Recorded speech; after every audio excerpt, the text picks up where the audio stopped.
Bonjour et bienvenue. C'est la chaîne de Nantol Goblanoub, c'est le numéro 34, avec les règles et la bataille de la semaine. Comme d'habitude, on va débuter avec les règles pour se familiariser avec ces nouveaux éléments.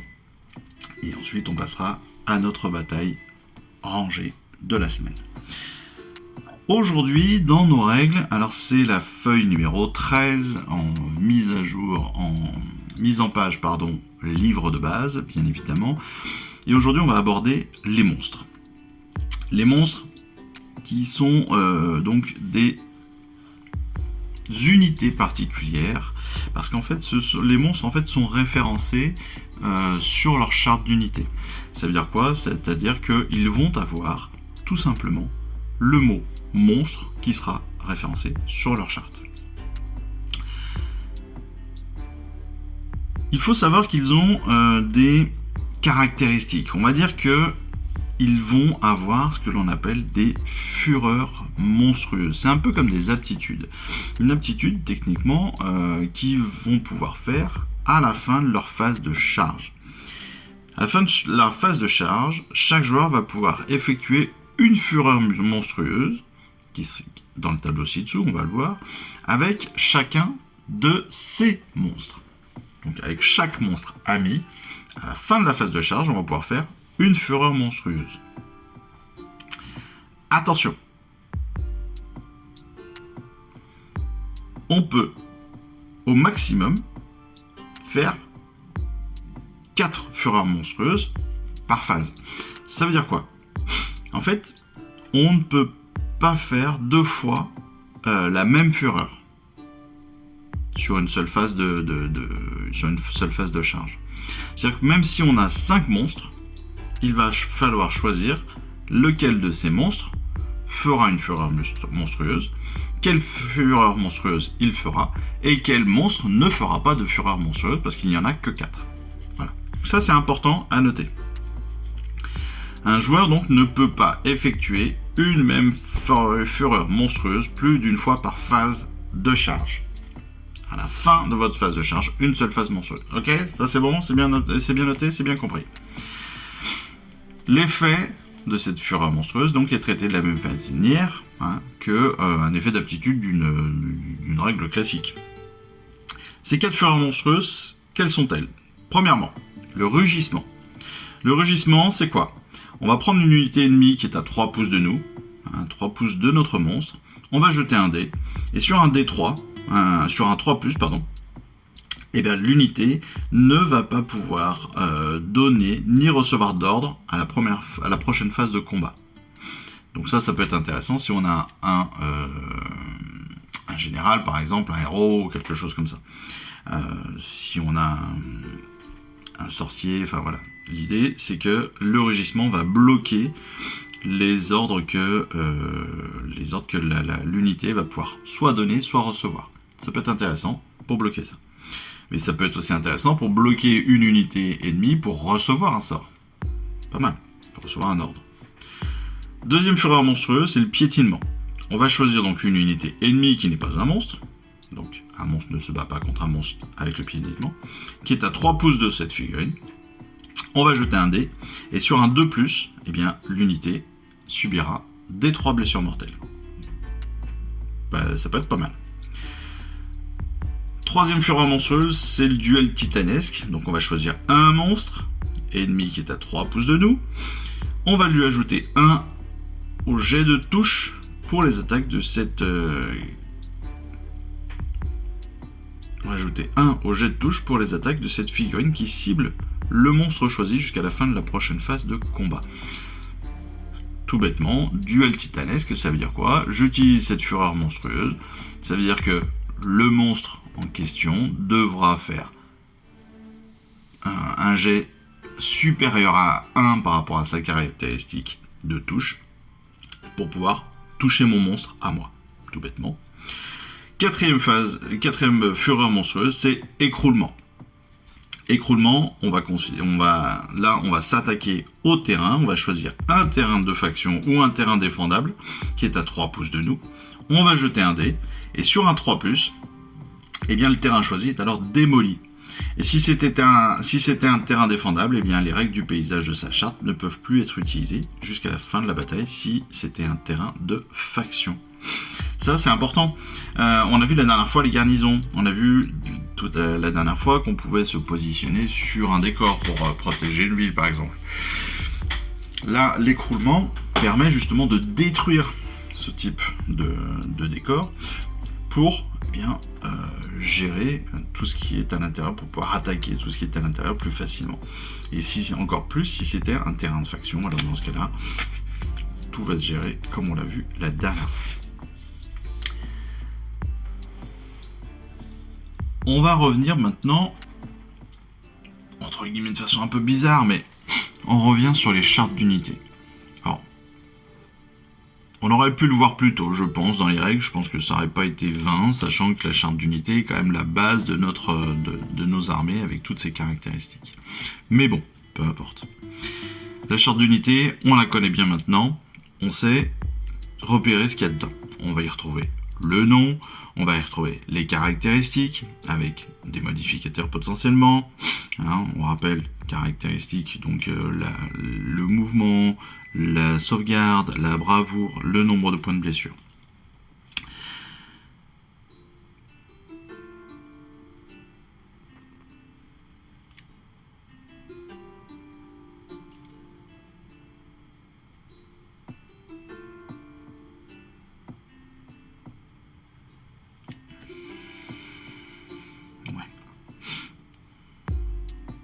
On rappelle aussi que certaines caractéristiques peuvent être aléatoires. On le rappelle, on a souvent une petite astérisque dans notre tableau. Ce qui est important, je ne vais pas revenir sur tout parce qu'on le sait maintenant, on l'utilise maintenant depuis un petit moment. Voilà. Ce qui est important, c'est que toutes nos chartes d'unité comportent toutes les règles de nos unités, tout simplement. On y retrouve nos armes de mêlée, on y retrouve nos armes de jet, on y retrouve nos aptitudes, on y retrouve nos capacités, nos capacités d'unité, je dirais. Si on a un champion, si on a un porte-étendard, si on a un musicien, voilà, si on a un sorcier, donc on va pouvoir tout y retrouver. Dans les chartes de terrain, c'est un petit peu différent. Charte de terrain de faction, on va y retrouver le nom, comment est-ce qu'on va le placer, et puis les règles de ce paysage.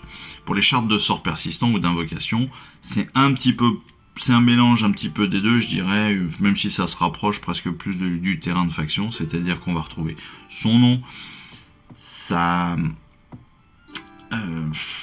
s'il a plusieurs parties, s'il est en plusieurs éléments, s'il a plusieurs socles différents. On va vous expliquer comment est-ce qu'il est utilisé, comment est-ce qu'on va pouvoir le convoquer, et puis évidemment ses différentes aptitudes. Voilà. Bon, c'est honnêtement rien de nouveau sous le soleil. Rien de nouveau sous le soleil, c'est-à-dire que là, on a maintenant l'habitude de nos chartes d'unité. Tout fonctionne de la même façon en fait. Il suffit de bien les lire, de bien les comprendre, et une fois qu'on a ça, on sait tout quoi. On sait tout. Pour les fureurs monstrueuses, on va revenir sur les 4. Vous voyez, on va revenir sur les 4 pour bien les comprendre. Donc, qu'il s'agit donc... Alors, ils nous disent qu'il s'agit des dracs cracheurs de feu, des sylviarques à la chair de chêne, ou d'immondes créatures des marais domptées par les Cruel Boys. Les monstres sont de terribles combattants. Et évidemment, à Age of Sigmar, les aptitudes uniques des monstres sont représentées par les fureurs monstrueuses qui sont utilisées à la fin de notre phase de charge. Le premier... Si on reprend, on a tout ça.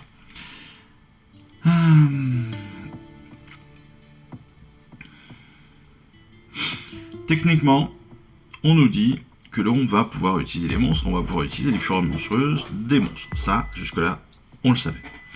Mais on nous dit surtout qu'on va recevoir plusieurs monstres dans notre collection. Et ces monstres, ça va être l'esprit de Durtu, que l'on va bientôt recevoir, le Gargant broyeur d'hommes, que l'on aura, je crois, à la toute fin, 2 gardes Dracorage, ça aussi, les Dracorages, donc on va les avoir à la fin de la collection, et le Vasobos Scumdrake, celui-ci, je crois, pareil, je crois qu'on les, mis à part l'esprit de Durtu qu'on ne devrait pas tarder à recevoir, les 4 autres figurines, je crois qu'on les reçoit sur la fin de la collection, entre 60 et 80, je crois. Donc, on rappelle que la fureur monstrueuse, on s'en sert à chaque fin de phase de charge et pas à un autre moment. On peut effectuer une fureur monstrueuse par tour, mais une seule fureur monstrueuse par tour aussi. C'est-à-dire que chaque monstre va pouvoir faire une fureur monstrueuse, mais chaque fureur monstrueuse ne devra se faire qu'une seule fois par tour. Ok, allez.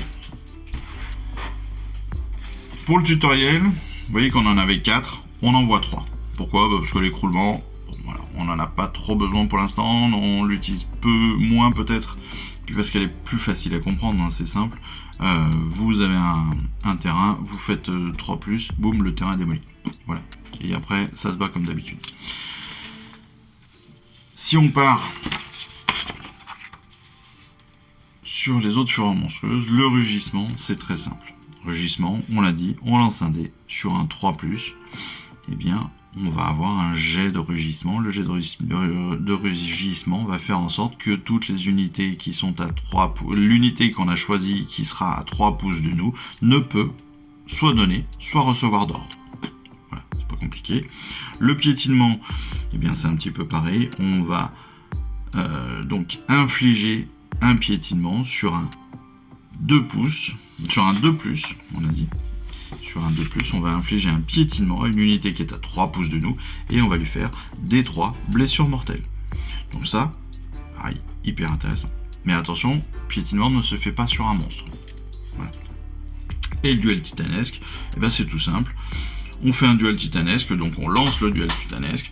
C'est juste que jusqu'à la prochaine phase, eh bien, si on réussit notre duel titanesque, eh bien, c'est simplement que le monstre ennemi va devoir ajouter 1 à son jet de touche pour me toucher.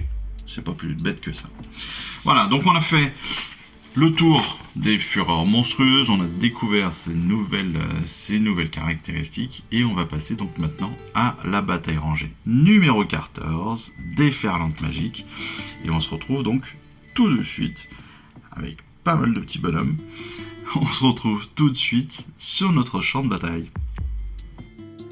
Je vous remercie d'avoir suivi cette vidéo. Si ça vous a plu, eh bien abonnez-vous, lâchez un petit like et un commentaire, et suivez-moi sur Instagram où je poste régulièrement des photos de mes dernières réalisations et dernières peintures.